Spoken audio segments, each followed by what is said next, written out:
Мен қалдым жауапсыз, мен қалдым жауапсыз, мен қалдым жауапсыз. Қайырлы достар, біздер Атырау намаз тобымызбен бүгін Ақтолаға деген платаға шыққалы жатырмыз. Бүгінгі жалпы сапарымыз Ақкегершінмен өтеді. Ақкегершіннен кейін Иманғара деген өңірге соғып, сол жерден танысып, сол жердің тарихымен ары қарай Ақтолаға деген жерге барамыз. Жалпы бүгін 23 көлікпен шығып жатырмыз. Адам саны 120 адам саны шығып жатыр. Жалпы біздер үшін ең үлкен экспедиция болғалы жатыр. Жалпы басты мақсатымыз Атыраудың тарихымен өзіміздің халқымызды таныстырып, осыны жалпы қоғамға, балдарымызға даналық етіп жеткізу. Тереземді бұлттар күннен күткенде, мен қалдым жауапсыз, мен қалдым жауапсыз, Мен қалдым жауапсыз, мен қалдым жауапсыз, мен қалдым жауапсыз. Сен кеткеннен бері мен қалдым жауапсыз, мен қалдым жауапсыз, мен қалдым жауапсыз. Сен кеткеннен бері. Біздерде бүгін жалпы 19 көлік қазір шығып жатырған, сосын 2 автобусымыз бар. Автобус көрсетейікші бұйыртса. Орынға ответственность бізде за первый автобус, да? Мына бізге YouTube каналға өтеді біздер, короче. Первый видео. Жарты машинамыз кетті, оларды жібердік, үлкен колонны не істемеу үшін. Келіңіздер, кептеліс жасамау үшін. Қайырлы баршаңызға. Бәрі жиналды ма сіздерде? Мына бізде бірінші автобус. YouTube'қа видео жинап жатыр кадрлар. Бір адам жоқ па әлі? Короче, басып. Хорошо, все. Бұл біздің екінші автобусымыз. Адамдар орналасып жатыр. Мыналар түседі, да? Несі түседі не оның? Ішіге жеді. Екінші автобусымыз. Толтырып жатырмыз. Жалпы бәрін жіберіп жатырмыз, алға қарай, себебі қазір егерде біз бәріміз бір колоннамен шықсақ, 21 көлік, 23 көлік бізде кептеліс болып кетеді, сондықтан алға қарай шығарып жатырмыз. Бәрі тоқтайтын жерлерін біледі. Сол жерден жиналып, ары қарай Ақкегершін деген бағытқа бірге шығамыз бәріміз. Кет.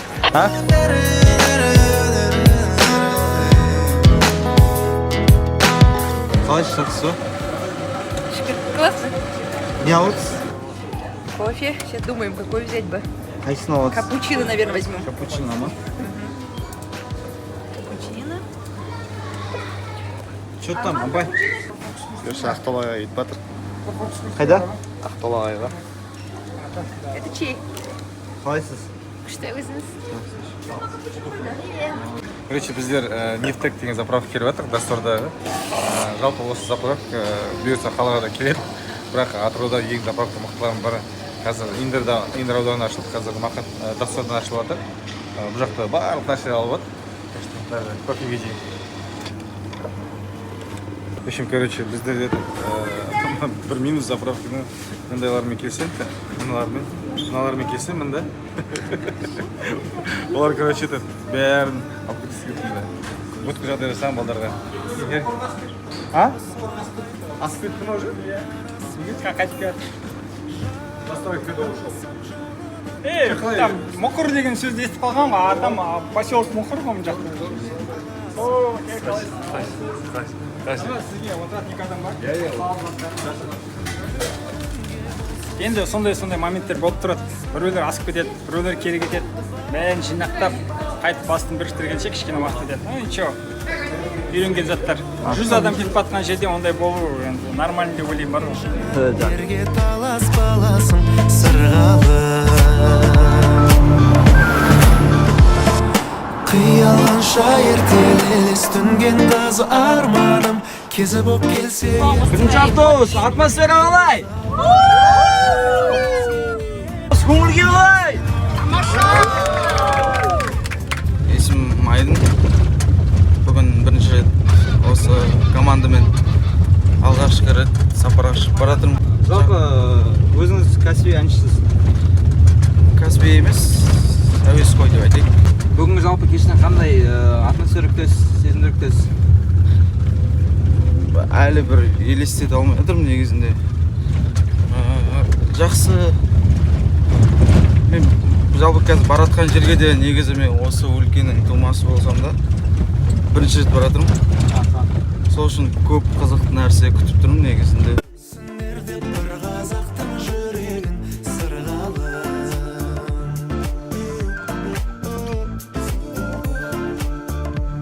Менің есімім Гаухар. Атырау Намат клубының мүшесімін. Қандай сезімдер күтесіз? Море эмоций, позитив, Тамақ? костер, плов.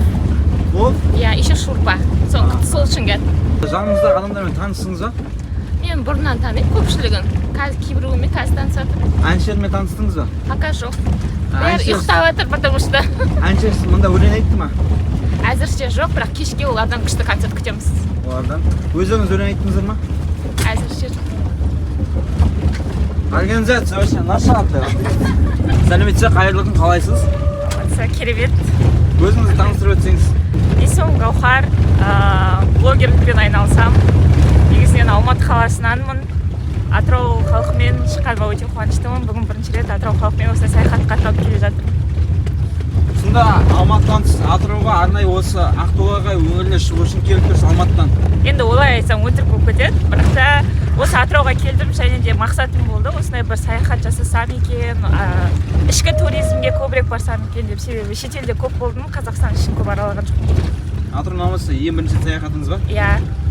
Қандай сезімдер күтесіз ана жақта? Енді ол жақтан еш нәрсе күтпеймін. Ең бірінші өзің ғой, қандай настроймен барасың, сол нәрсені аласың ғой. Бірақ та жаңағыдай экспедиционный топ, қазірдің өзінде өте көп эмоция болып жатыр. Даже автобуста отырғанның өзінде, себебі мен ойлаған жоқпын, біз 20 машина болып шығамыз деп, андай кинодағыдай бір боевик сияқты болып жатыр мен үшін. Енді осы не болады деді ғой, дайындалдым, ақшасын барлығын төледім. Сөйтіп кеше деген қызымды әжесіне алып бардым да, өзім ұйықтап қалыппын. Сөйтіп таңертең тұрсам, сағат 7, бұл 7:15-те жүріп кетеді. Сөйтіп такси алып, автобустың артынан қудым. Да, сор трассаға дейін да. Вот таксиге 10 000 теңге ақша төледім сол үшін. Сол үлкен ерлікпен келе жатыр ол. Иә, сол үлкен еңбекпен. Алматының түндері ай, Алатаудың салқын самалындай сен. Махаббатым ау менің, көңілімнен ұшуап сөйледің. Жалғыз сен, махаббатым ау менің, көңілімнен ұшуап сөйледің. Жаным сен, шапағатым ау менің, өмірімнен аңлығын сән береді. Жаным саған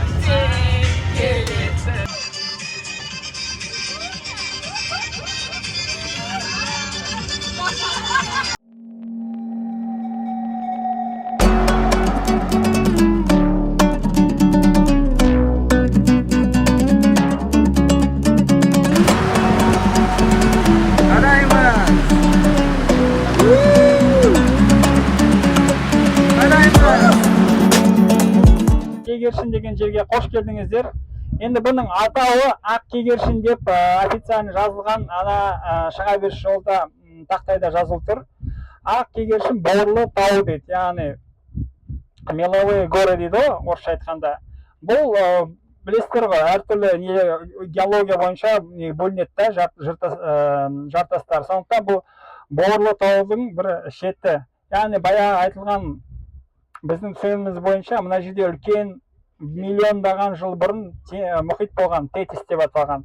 Сол осы жерлерге келіп басталады да. Біздердің Атырау тұрған жері Прикаспийская впадина дейді да. Яғни ол баяғыдағы теңіздің түбі. Ал оның теңіздің жағалары Ақтөбе облысы және Орал облыстарына дейін барады. Сіздер Оралға барсаңыздар, байқаңыздар ма, бір үлкен жолға шығарсыздар бүйтіп. Вот сол жол уже теңіздің келіп тұрған жері. Ақтөбе облысында да, мына Байғанин ауданына жақындағанда да жоғарғы көтерілесіздер. Сол жерден бәрін бұрында мұхит басып жатқан. Яғни кері кетті, одан кейін осында борлы таулар қалған. Мына жердің бір өзгешелігі, бұның фигуралары әртүрлі. Яғни қызықты. Кейбіреулері бір шахматный фигураларына ұқсатады, кейбіреулері бұл әдемі дейді, бұрын болмаған дейді. Біреу үшін просто тас болып көрінуі мүмкін, әркім әртүрлі қабылдайды ғой. Бұл ақ көгершіннің енді чатта жазып отыр ғой, ақ кереге шың дейтін атауы болған, ақ көгершін дейтін атауы болған. Яғни адамдар әртүрлі.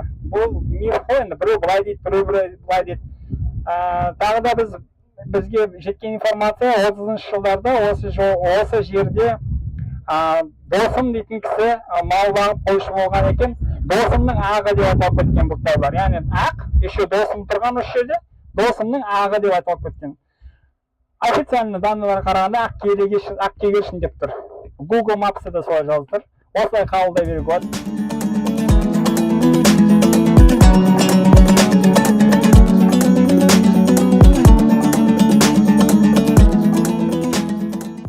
Қайырлы күн, менің есімім Ақсұңқар. Біз бұл саяхатқа құрбылар болып келдік. Жалпы Атырау-Номутспен ең бірінші саяхатымыз. Бұл саяхат туралы бізге құрбымыз айтқан болатын, Жазира.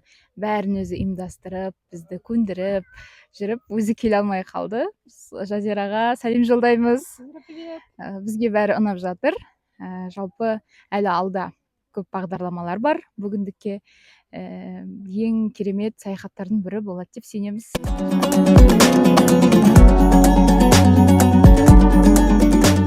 Есімім мен Болот, жасым 32-де. Осы Атырау-Номутспен көптен бері біргеміз. Жалпы бұл Атырау-Номутспен 4-ші саяхатым. Оған дейін бір ақ көгершінге келгенбіз жалпы. Саяхат өте әдемі өтіп жатыр бізде. Көңілді. Айтады саяхат көкжиекті кеңейтеді деп. Соны жаңа таныс, жаңа орта тауып, осындай саяхаттап жүрген адамдардың бәрі жүздері жылы, көңілді, сондай бір. Өзіміз осындай жерде сезінуге, негативтен арылуға банады. Қымығат тіршіліктерден. Жақсы көңілді өтіп жатыр. Бұйырса кешке Ақтауға қайда боламыз, Алла қаласа. Сол әдемі кеш болайын деп тұрмын.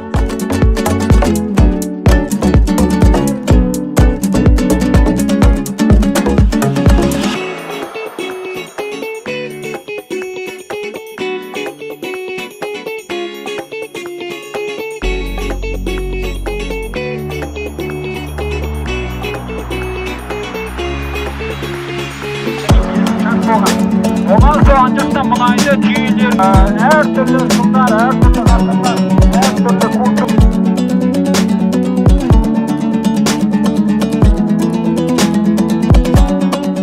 Біздер қазір Иманғара үңгіріндеміз. Бұл Жылой ауданындағы атақты үңгірлердің бірі. Жаңағы экспедиция мүшелері болып осыған екінші біздің нүктеміз, осыған келіп ат басын тіредік. Иманғара үңгірі сонау темір заманынан бері бар деп есептеледі. Одан бері әртүрлі замандарда әртүрлі елдердің әртүрлі оқиғалардың куәсі болған бір үңгір. Бұл жерде не болмады десейші, бұл жерде храмда болған, бұл жерде мешітте болған, бұл жерде қоймада болған. Соңғы атақты Нобель ағайындылары, мысалға, осы дастуардан мұнай тасығанда, осы жерде мұнайдың қоймасы ретінде қолданған. Одан кейін естігендеріміз бойынша Ұлы Отан соғысы кезінде әртүрлі диверсанттар, партизандар, әртүрлі бандылар осында тығылған, күн көрген. Тіпті осы жердің маңында соғыс болған деп естиміз. Қазіргі кезде бұл Қазақстан Республикасының тарапынан сақталады, қорғалатын үңгірлердің бірі. Өте керемет үңгір туралы ақпараттар сыртына жазып қойған тақтайшаға. Қатты үлкен емес, бірақ ішіне кірген адамдардың бәріне бей-жай қалдырмайды деп есептейміз. Пещера, да? Өшім Иманғара үңгірі. Бөлмелер бар, жаңақ тарих. Күшті екен, салқын. Сап-салқын, дала 40 градус.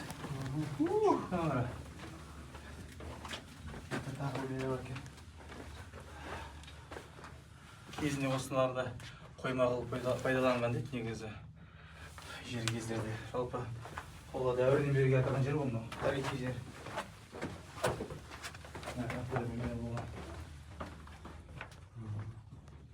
Кәдімгі салқын сезіп тұрген.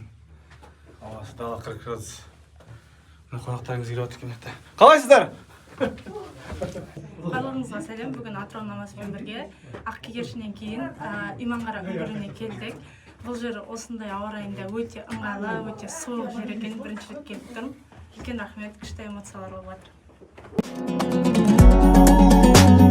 На моменте болып тұрады бізде. Экспедиция это не только кататься, да? арада бірдеңе атып кетті да. Конечно. Бізде дөңгелек кетіп көріп жүр.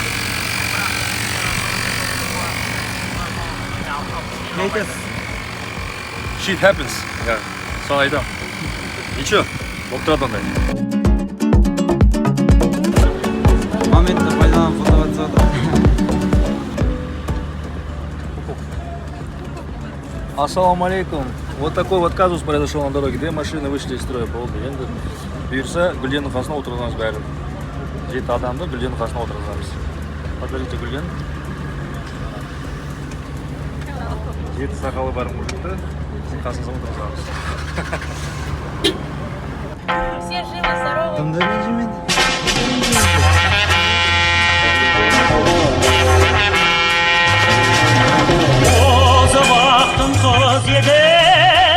Короче, нормально, бірінші оп. Тағы бармайсың. Кеше хабарластым дейсің. Мына ауыстыру керек дейсің. Білмеймін көріп. Не істеп көрейін ба? Түкірегі көп адам бар ма? Ана клейді бірінші есікке бүйтіп жүргізіп алады. Жоқ, ереке олай емес.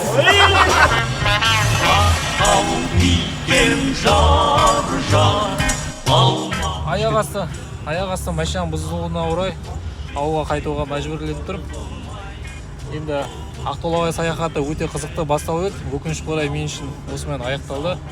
Бұйырса енді Алла қаласа үйге жетіп алуға.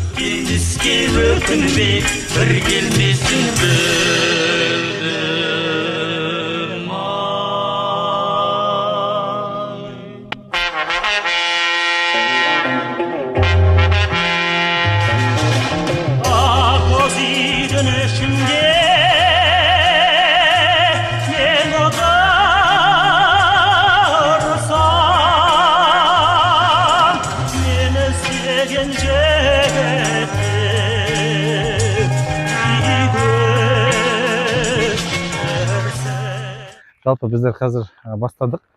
Бұл жақта бана көрсеткендей импровизированный сцена, от жағатын жеріміз сол жерде болады, тамақ пісіріліп жатыр, жерде дастархан болады. Қазіргі таңда біз не істеп жатырмыз? Бәріміз осы жерде палаткаларымызды бұзып, жан-жақтан дайындап жатырмыз. Кішкене осы көрсетіп керек, жігіттер не істеп жатырғанын. Айтпақшы, бізді білесіз бана не келгенінде. Мотоцикл. Уже бастадық.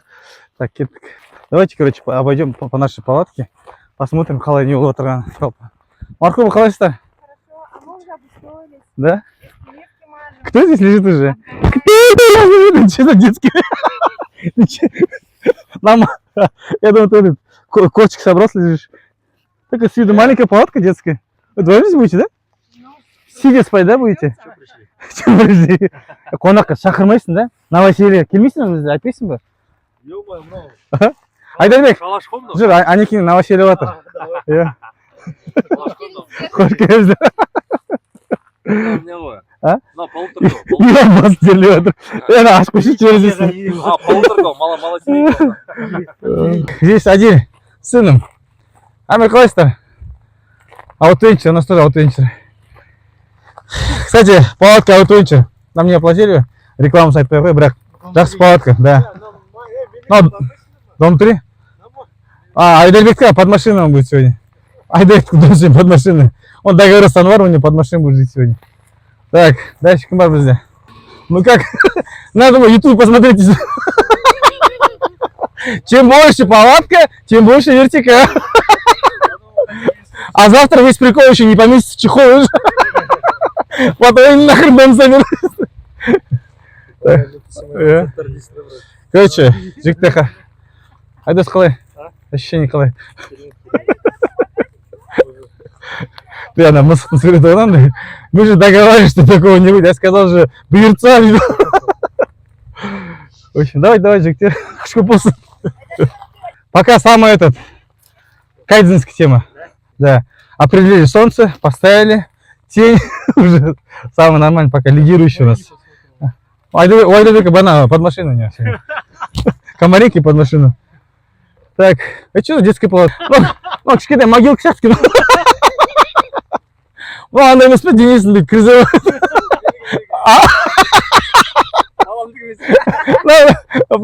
Палатка кішкентай. Мына іште жату үшін, ана екі жағынан адам ұстайды бүйтіп ішіне бүйтіп кіргізеді екен шығарып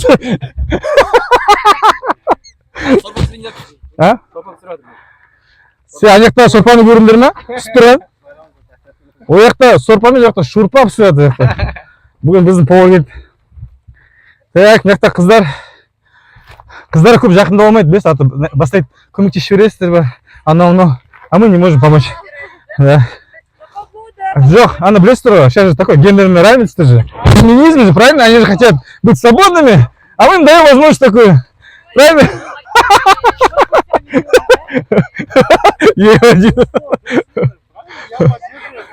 я поддерживаю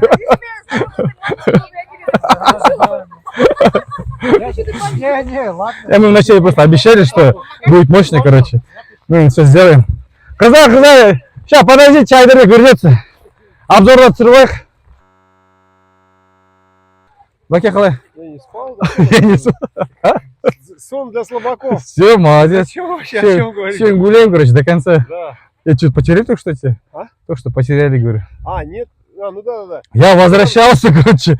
Вроде ехал. Я Опять. застрял, короче, там решил немножко колеса подкачать, потому что клиренс упал в связи с тем, что я там спустил наоборот. В общем, тест-драйв машины сегодня полностью прошел, Туксонда. Да жесть вообще. Когда он спросил, а я там проеду, мы сказали, ну да, поеди. Как сказать? Буйырца. Я сказал буйырца. Ты сказал, я проеду, я сказал буйырца. В общем, буйырца не прикол. Он, короче, неде шығып кетті. Біздерде бана айтқандай 21 машина болды. 2 машина мұнда келді, 23 машина. Бір машина өкінішке орай қайтып кетті, себебі оның амортизаторына зақым келді, сондықтан қайтуға мәжбүр болды. Сондықтан бір қиындықтармен келатыр, бірдің дөңгелегі жарылып. В общем, так, мұнда кім бар бізде? Қыздар, да? Ага, все, классно.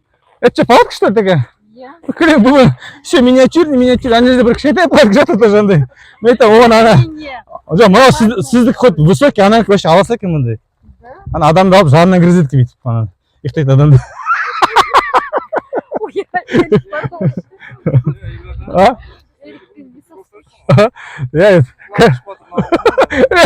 Я бәкесі орысша айтсам, ана көрді қиналады, бірақ қарасам анау ішіне көрінбейді ғой шар жағына. Мен айтамын, иманғара өмір сияқты деймін қарсы. Бана. Короче, қызық болды бана, бәке тұр еді, бақберген құлағына. Короче, не кіріп кетті, біріне кіріп кетті, бақырып ойбайлап. Біріне кіріп кетті, дейді. Енді бір жағына 40 минут тұрып тұр. Ойлайсам, қалай айдалада да құлаққа бірінші кіріп отыр. Ладно, там ауыз кіріп кетсе екен. Құлаққа кіріп деген. Сөйтсем, енді қарайын десем ішінде көрінбейді ғой ар жағы терең анау. Енді действительно құлағы ұзындау кішкене. Неге бір қараған ай жағын перепон көрініп тұрды негізі былай. Сол жақтан кейін болады дейсің. Анау кәдімгі иман қарап отыр жері. Онда солға.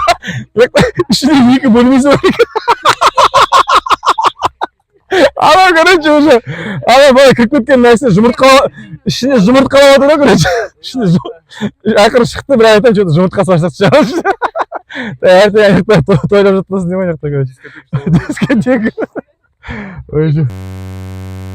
Так, біздер, в общем, обзор жалғасып жатыр. Біз не істеп жатыр жалпы қазір? Біз обзор жасап жатырмыз да, палаткалар көрдіңіз ба? Түрлі палаткалар алып келген, кішкентай үлкені бар, одан үлкен ана бар. Ана жақта вообще үлкендері бар, 6 адамдық. Соң кішкене адамдарға қызықты болсын деп. Мына жақта уже Әбекең уже палатын құрып тастаған, үйренген, қолы үйренген. Көрдіңіздер ба? Да, Әбеке, қалай? Тез ұрдыңдар ма? Тез ұрдың. Нормальный палат көрдіңіздер, биік. Мына екінші палат. Outventure модель, 3 адамдық. Мына иесі бұйыртса. Осы палатка бұйыртса мына кісіге қалады. Әкесінен сосын. Әкесі қайда кетті? Сен не істеп жүрсіңдер? Мыналар әлі госак табған жоқ жердің. Госактарың бар ма жердің? Согласование. Қай жерге тұрайын деп жатсыңдар? Сендер екеуін тұрайын жатсың бүгін? Горбатая гора ма? Кино бар ғой? Соны қайталамай көрсем мұғаны. В общем, вроде екеуі женат, бірақ дегенмен қайдан білеміз, табиғат қой солай. Әртүрлі адамдарда. Так. Аяқтарық. Так. Жүр онда бұйыртса обзор жасастық. Тамақ бүгін не жейтінімізді қарап шығайық. В общем, бізде бұйыртса бүгін де дайындалатын дастархан жайылады. біз арнайы мына жерге кеглер алып келдік. Лимонад құйылады. Мына жерде салқын лимонад бар, мохито бар, безалкогольный. Так, мына жақта жігіттер, Клейн Хаптың жігіттері келді бүгін. Выступление болады Клейн Хаптың ішінде. Телесоқсан, Айдын бар, басқалар бар жігіттер. Но біздің импровизированный сцена. Освещение жасалады. Мына жерде сцена болады. Ана жақта генератор тұр. Так, мына жақта қазір отын жағып, осы жақта отырамыз бәрін кешке қарай. Давай біздің повар ақамыздың не істегенін көрейік. Жалпы біздің поварымыз бар, Жаңғыр аға деген. Жаке, бір видео көрсетіп жіберейікші. Так, Жаке, бісміллә. Жакеде бүгін біз дайындағанымыз палау, сосын шорпа әдемі етіп қараңыз. Аша, ал бісміллә. Так, все. Мощно. Әдемі болып тұр, әдемі. Мына қазір араласады, әлі араласпаған. Яқты шорпа бар. Мына шорпаны қараңдаршы.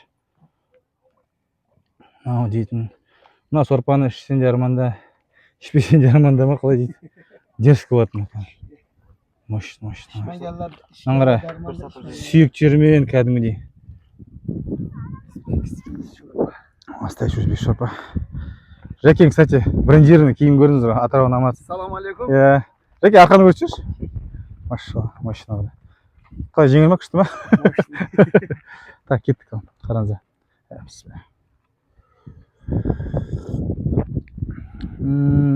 Тема. Көресіз ма? Күшті отын, күшті ішесіз ма? Тема, күшті отыр. В общем, жалғасқас көресіздер. Ами пакелар палатканы бам. Кеттік.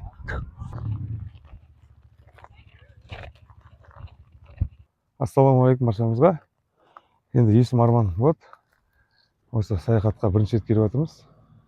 Енді айтуы осындай бақытты қазақ еліміз, жерімізді, осындай әдемі табиғатты көріп жатырмыз. Алла Тағала жасаған бізге, адамдарға, Раббымызға деген сияқты секілді. Мына жерде палатка құрдық, 6 орындық. Бірақ өзім жалғыз болғасын. Енді Еріктің палаткасында одиночный камерада жатамыз. Ерікке мына 5-6 орындықты семьяға беріп жатырмыз. Соған енді кішкене рахаттанып, кешті өткізейік. Бәрімізге аман есен. Енді мынандай айдалада айдау дейтін не рахатты, қандай Алланың бұйырғаны, қалай пайда қыспайсың. Оған да Аллаға да рахмет айтамыз. Мына мотоцикл енді Қытай мотоцикл. Енді оны айдау үшін ешкімге бермейміз. Айдай ма, айдамай ма, бұл енді өте сондай бір қауіпті зат. Сондықтан енді рахмет. Ереке, Намат Атырау өте керемет жоспар, өте керемет мақсат. Бірнеше тарихты айтып жатыр. Бірнеше естіп жатырмыз. Білмеген заттарды бар. Енді өзімізде 40-тан да астық жасымыз. Бірнеше заттан өзіміз қазір біліп жатыр. Никогда не поздно. Век учись, век живи дейма. Орысша айтқанда. Рахмет. Ассалаумағалейкум.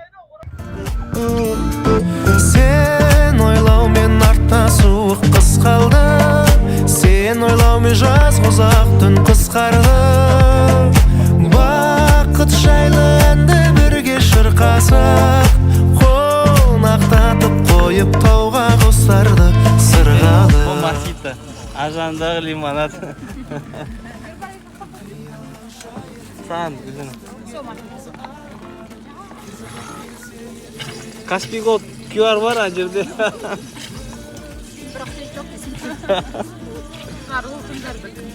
Ана неде, жоқ, қазір ана самолетте жүреді ғой, ана терминал.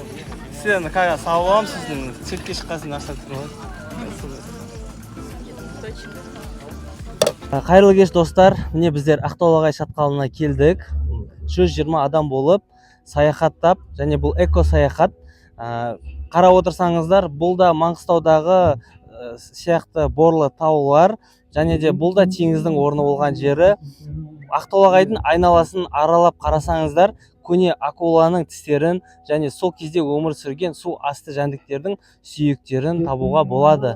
Сондықтан міндетті түрде келіңіздер, бірақ саяхатты тазалықпен бірге алып жүріңіздер. сау болыңыздар. Так, мында шорпа бар, кімге шорпа? Сіз столады екенсіз. Ас болсын. Көппен ачичуртты қалай жейді негізі? Так, былай жейді қара. Қолмен. Мына жақта оны ешкім істеп жатқан жоқ, да? Ондай не бар? Ашып беріңіз. Ай тоқтаға шығып отыр. Өкімнің бет сағынышта сен туралы біз туралы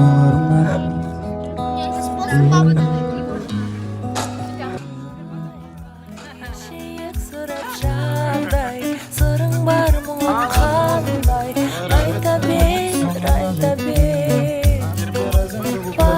бай жүрмісің жауап таппай тыңдайтын құлақ мен болам айта бер дос деген сырлас дос деген мұңдас дос деген ақылшы дос деген жарым дос деген жаным дос деген отбасы қиын күндерде сөзбен дем берген қасыңнан бір сәт кетпеген жақсы күндерді бірге бөліскен сүйетін ғой дос деген. Бірінші сұрақ, газет аты.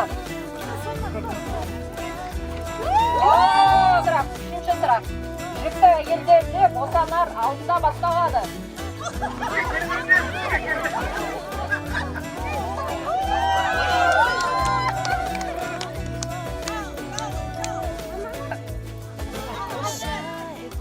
Енеге бар, ана жерге бар, кімнің қасында, Ясиннің қасында. Ана, аналар болды, аналар. Қандай айта бер бай жүрмісің жауап таппай тыңдайтын құлақ мен болам айта бер қиын күнде сөзбен дем берген қасыңнан бір сәт кетпеген жақсы күндерді бірге бөліскен сүйетін ғой дос деген. Ұнайтындай қылуға барынша тырысып жатырмыз. Сондықтан осы жерге келгендеріңізге көп рахмет айтамыз сіздерге. Енді Ақтолағай дейтін білесіздер ғой, айтып жатыр, бұл енді Байғанин ауданында Ақтөбе облысында орналасқан жер. Бірақ енді бізге Жылойға жақын болғасын, және де мына тауының табиғаты өте әдемі болғасын, мынау бір міндетті түрде келіп көретін жер. Енді шыны керек, біздер осы Атырау Номадс 1 жыл жарым, 2 жылға жақындайды. Басшымыз бар, Ерік Шыныбеков деген бірінші номер көлікпен келді. Элдар Мұхамеджан. Элдар, сен нешінші номермен келді? 21-ші номермен келді. Және Айдарбек деген екімен келді ма? Сосын мен есімім Ерлан. Бір жиналып, осы саяхатқа шығып, содан бәрі басталып кетті. Бәріне ұнағасын, осындай бір форматтар болып жатыр. Енді қателіктер болса, бір тағы да қосатындар болса, міндетті түрде ертең ауылға жеткеннен кейін опросник жібереміз. Сіздердің әрбір сөздеріңіз, әрбір сіздердің бір тілектеріңіз бізге маңызды. Сондықтан тағы да нені өзгертуге болады, тағы да не қосуға болады, не артық, не кем, соның бәрін сіздер шынайы жазсаңыздар, біз соны дұрыстап алдағы уақытта соларды іске қосуға тырысамыз. Сондықтан енді шынында бір қобалжып тұрмын, сразу келіп аш деп отырғасын. Енді бұл енді біз үшін бір ең үлкен саяхат, далаға шығып 120 адаммен осындай бір инфраструктураны барынша қолданып сіздерге ұйымдастырып жатырмыз. Және осы жерге бізге осы көңілімізді көтеруге, және де осы кешті бір әрлендіруге біздің Атыраудың әншілері келіп жатыр. Енді Бексұлтан деген келіншекпен ең бірінші саяхатта бірге шықтық. Желтоқсан деген лақап атымен. Соның бүгін ұжымдастары Кілең хат деп аталады.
Все, рахмет.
Толқындарымен тәліп сөкейді қойныңа ғасырларды. Рахмет. Еліме шырт көп еді атақ-тақтан.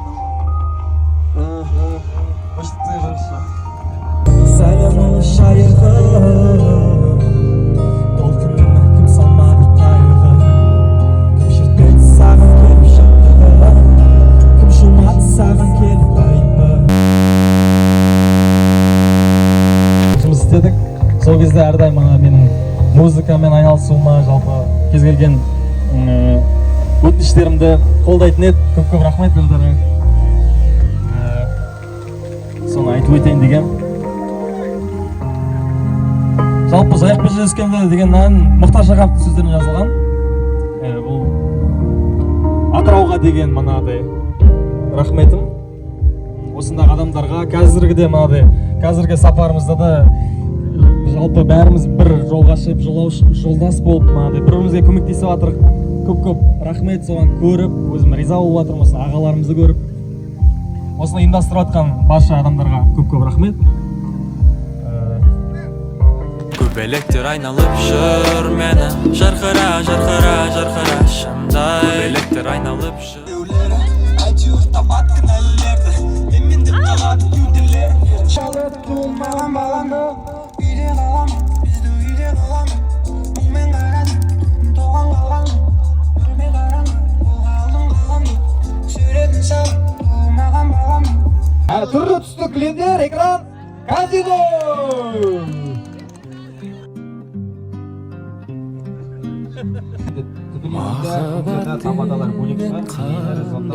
Бүгінгі Атырау Номадс Экспедишн клубтың ұйымдастыруымен кезекті саяхаттамыз. Біліміңді тереңдеткің келсе саяхатқа шық дейді. Кезекті саяхаттамыз. Рахмет жігіттерге. Здравствуйте. Здравствуйте. Настроение. Мне хорошо, просто очень хорошо. При этом я ничего не пила, ничего не курила.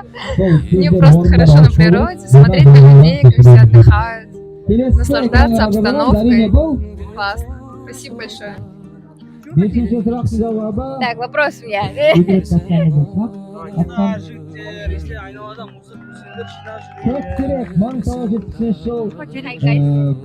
Опишите, пожалуйста, ваше настроение одним словом. Одним словом, кайфово, кайфово. Кайфуем от того, что приятно, даже говорить ничего неохота, прям. Өмір керемет сүре білген адамға.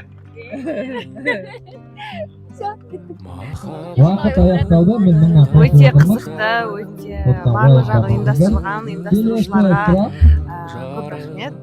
Барлық жағынан ұйымдастырып, қарастырып, мысалы 120 адамның көңілін тауып, ұйымдастырғандарыңызға көп рахмет. Барлығы өте жоғары деңгейде өтті. Көп рахмет. Бұл ырымның мағынасы неде деп ойлайсыз? Өте тамаша өтіп жатыр. Бәрі де көңілден шығып жатыр. Атырау намазға көп алғысымды айтамын. Осындай кешті ұйымдастыру өте қиын екенін білемін өзім. Соған алғысымыз зор. Рахмет. Иә, бүгінгі саяхатымыз жақсы өтіп жатыр, керемет өтіп жатыр. Биылғы бірінші рет осындай 100-ден астам адам қатысып жатыр. Сол балдарға рахмет, бәріне рахмет. Рамазан. Сағат 12 басталғаннан бері 1 минут қалды, 2 минут қалды деп, ал бәріміз құттықтап жіберейік. Happy birthday, happy birthday, happy birthday. Так, в общем, бүгін өте тамаша күн болып жатыр, әсерлі. Бана негізі кадрға біраз нәрсе түсіп кетті, шыны керек. Себебі бірінші пробныймыз вариант. Өзіміз билеп, құтырып кеттік мына жерде. Видео түсіру бәрі жаймен қалды. Короче, қазір бәрі кетті, сағат түнгі 1 болды. Бана бәрі билеп, осы жерде тарап. Енді жайлап оттың айналасына отырып, әңгіме айтып отырмыз, жайлап танысып, несеп. Енді кішігірім адамдардан біз пікір сұрап, обратная связь дейді. Осы жерде біздің арамызда Гүлназ ханым қатысып отыр. Ол Самырсет қонақ үйінің бас сату бөлімінің директоры. Сату бөлімінің директоры. Жалпы өте белсенді. Бізбен бірінші рет алғашқы рет шығып жатыр. Сол туралы кішкене біліп кетейік. Давайте, Гүлназ, просто пару слов. Вообще в целом, как проходит, понравился, какие отзывы, негативные, может быть, и позитивные тоже. Как вообще ощущения? У вас раньше было что-то подобное вообще, то есть выезды какие-то такого рода? Вообще первый раз на природу выезжаю именно вот так вот с ночевкой, и это мой будет первый опыт ночевки именно в степи. Классно. Поэтому ощущения, конечно, такие незабываемые. И посмотрим, как я буду себя чувствовать утром. Ничего не могу сказать по этому поводу еще. Вот, но на самом деле действительно опыт непередаваемый. Я вообще очень люблю такие вот вылазки на природу. Периодически выезжаю. В прошлом году тоже была здесь и в Ганюшкино в долине лотосов. И в Сарайшах ездила. Да.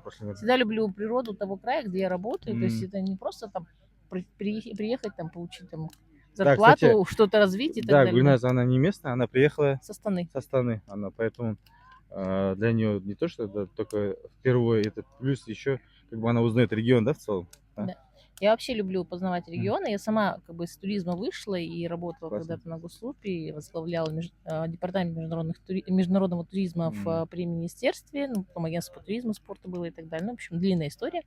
Поэтому для меня всегда очень ценно познать край во всех его красотах. И я всегда стараюсь находить плюсы, всегда находить какие-то интересные места, о которых можно потом рассказывать всем казахстанцам, всем иностранцам, которые приезжают в нашу страну, делиться нашим достоянием. Классно. А было сегодня сложно вообще? Какой сложный момент? Самый сложный момент — это только дорога. Дорога? Да, но это всегда, это везде в Казахстане, я думаю. То есть... Ну, вы что понимали, Ахтолага находится в таком месте, поэтому сюда не каждый встречный может сюда приехать, да? То есть захотел приехать, тут не получится, да? Да. Это не про Ахтолага, это реально, тут надо подготовлено ехать сегодня, я думаю, все увидели, да? Что нужно. Да, на самом деле. Ну, это того стоит, потому что город здесь потрясающий, такие пейзажи неподражаемые. Нет, когда... Да, ну это картина, которую можно просто красками писать и писать. и не найдется всех таких красивых слов в нашем языке для того, чтобы описать вот то чувство, которое мы сейчас вот ощущаем здесь, находясь вот вместе с вами. Просто, да, извиняюсь, просто я хотел сказать, когда мы первый раз приехали, мы вообще заблудились, еле-еле нашли это место. И мы же ехали, да, то есть ничего не подразумевать, что какая-то появится гора, да, условно. И бац, так вроде есть по степи, и тут такое плато появляется, красивое такое, оно могущественное такое, да, да, оно такое завораживающее. И мы когда тоже приехали на закате, это вообще было вдвойне мощно, когда первый раз. Вот, я думаю, классно, спасибо, Гульнас. Вот, ну, а самое ценное то, что мы сейчас здесь все вместе забыли про свои сотовые телефоны, забыли про какие-то технологии и просто наслаждаемся общением, живым общением друг с другом. Вообще даже мы не то, что мы забыли, что вообще в городе происходит на самом деле. Вот у нас там, да, вот сейчас вспомнить, оказывается, там кому-то, оказывается, на работе там это делать надо, то надо делать, да?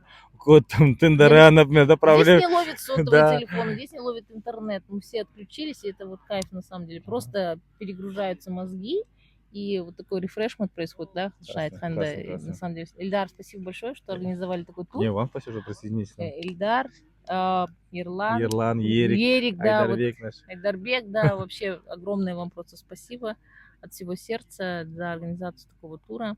Вы нам подарили, на самом деле, такое большое счастье просто побыть наедине с самим собой, со своими мыслями и в кругу очень таких хороших людей, которые наши единомышленники, скажем так. Спасибо вам за отзыв.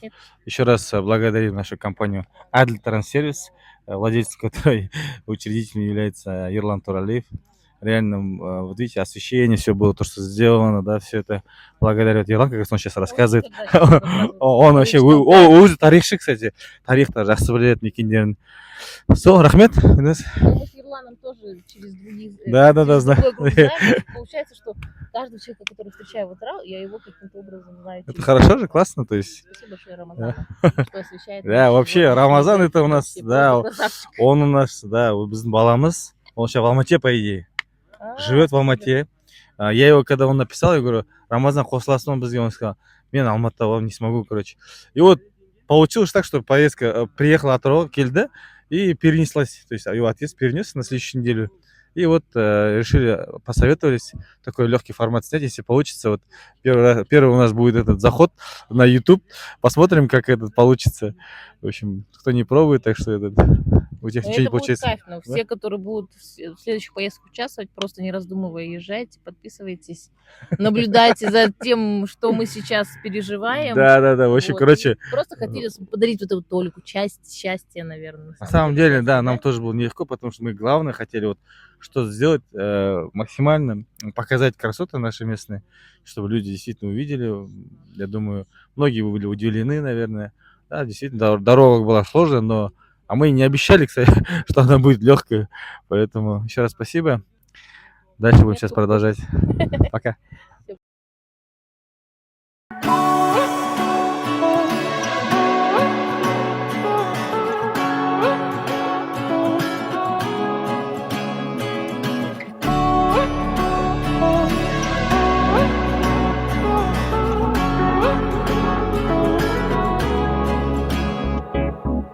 Енді біздер Ақтауға саяхатымыз өзінің мәресіне жетті. Біздер кеш керемет кеш өтті. Таңғы асымызды іштік, енді жинақталып жатырмыз. Өте керемет, сөзбен айтып жеткізу мүмкін емес. Ең бастысы қазір тазалықтың бәрін мұстап қарап тазалап кетеміз артымызда. Әлде әсер аламыз деген үміт бар. Сондықтан бірге болыңыздар.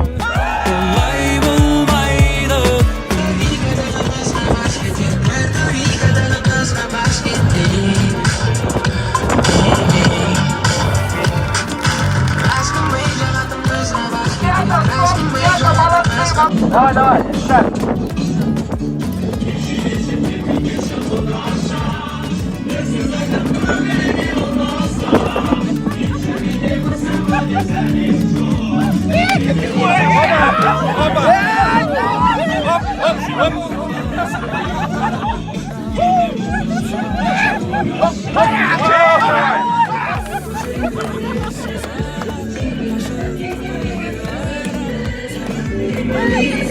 Повеселее!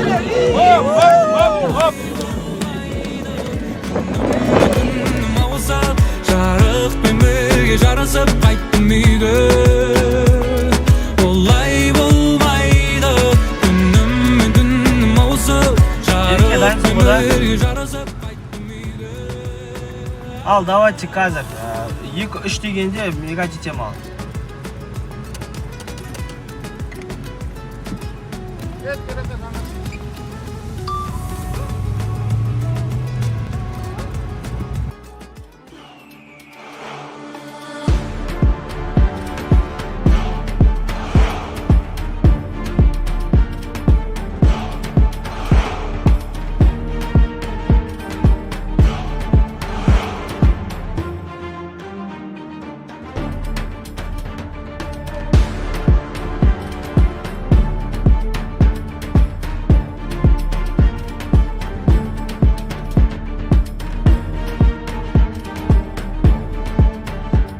Құрметті саяхатшылар, осымен бүгінгі біздің Ақтоғай саяхаты аяқталды. Бізбен бірге болғандарыңыз үшін көп рахмет. Енді аман есен үйлеріңізге жетуге тілектеспіз. Саяхатымыз бітті. Өте керемет болды. Міне 2 күн ауа райы керім болды. Қазір уже жолға шықтық. Жаңбыр бізге уже қорқынышты емес. Саяхат әлі жоспарларымыз өте көп. Бізбен бірге болыңыздар, бақылаңыздар, қараңыздар. Мүмкін бізбен бірге саяхатқа да шығыңыздар. Жақсы күндеріміз көп болсын. Еліміз аман, жұртымыз тыныш. Қазақстан тек биікке өрлей берсін. Салған әнің сол, мен үйге қайта